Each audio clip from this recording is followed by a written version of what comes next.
Hey, welcome to EPN. My name is Victor Lucas, and we bring you the latest in everything cool every single day. Still on the beach here in Southern California. Don't be too jealous with me. Do want to say that we are thrilled that our fine friends at the VFS School of Game Design brought you this rundown.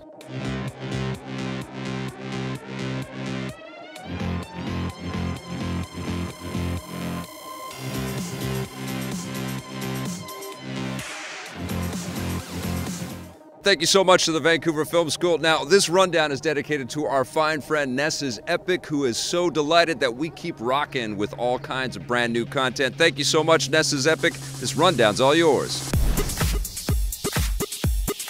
Netflix is going to explore the vast world of The Witcher.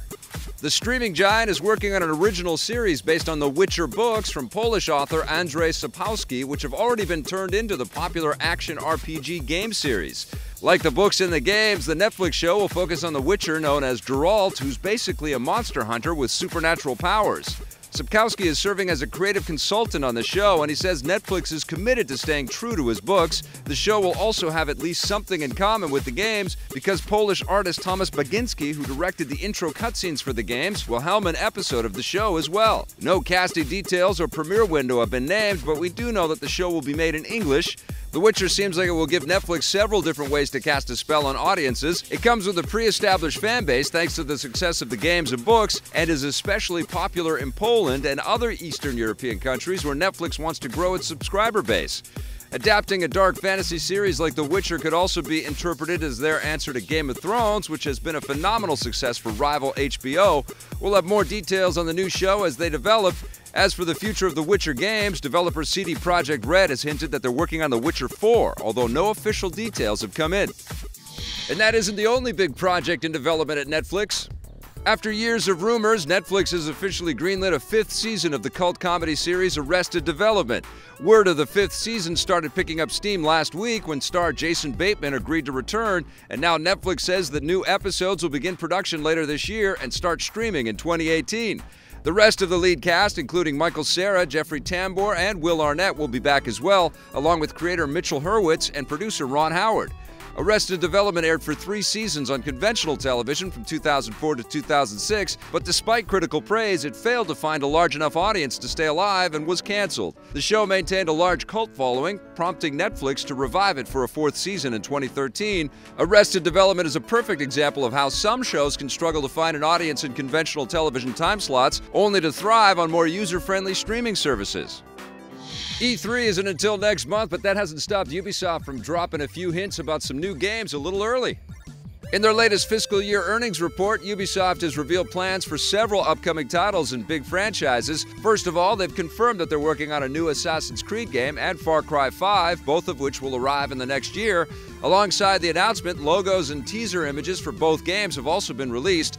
The new Assassin's Creed is rumored to be set in ancient Egypt, and Far Cry 5 is rumored to be focusing on Far Cry 3 villain Voss. With both games arriving in the next year, it means that they'll likely get a full unveiling during Ubisoft's E3 press conference, which takes place on June 12th.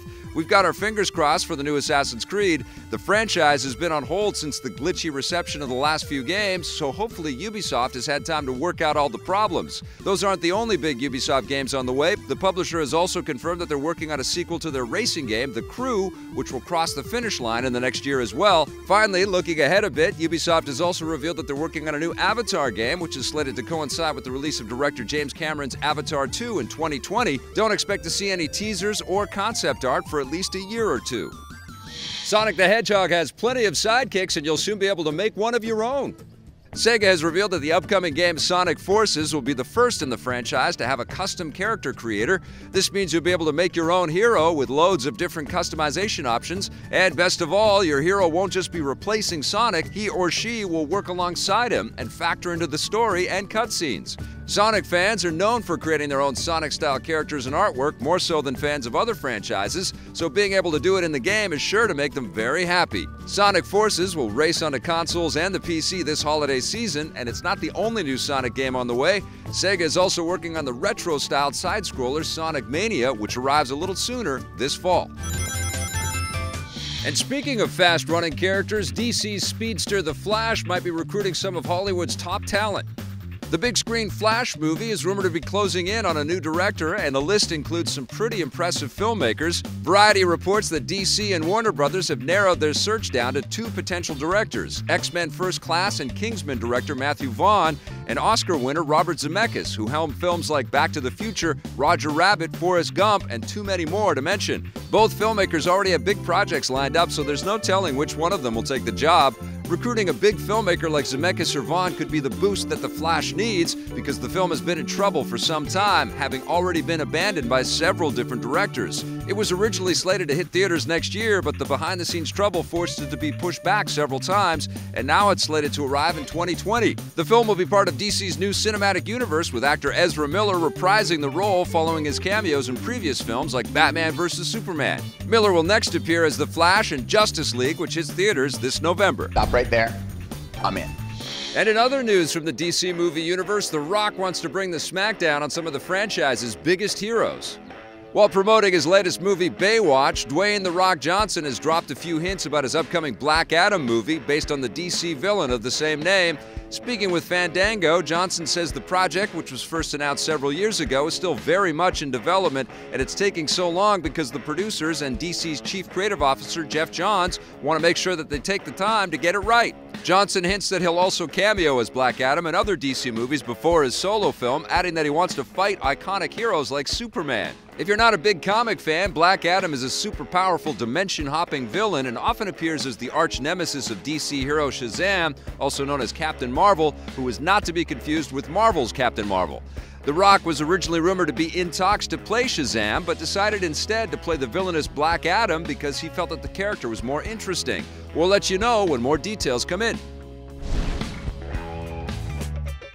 That's it for our rundown today. Thank you so much for watching. If you want to learn more about game design, visit our friends at VFS.edu. We'll be back again tomorrow with a brand new episode. And until then, click around on some of our other content. And if you dig it, hit subscribe, all right?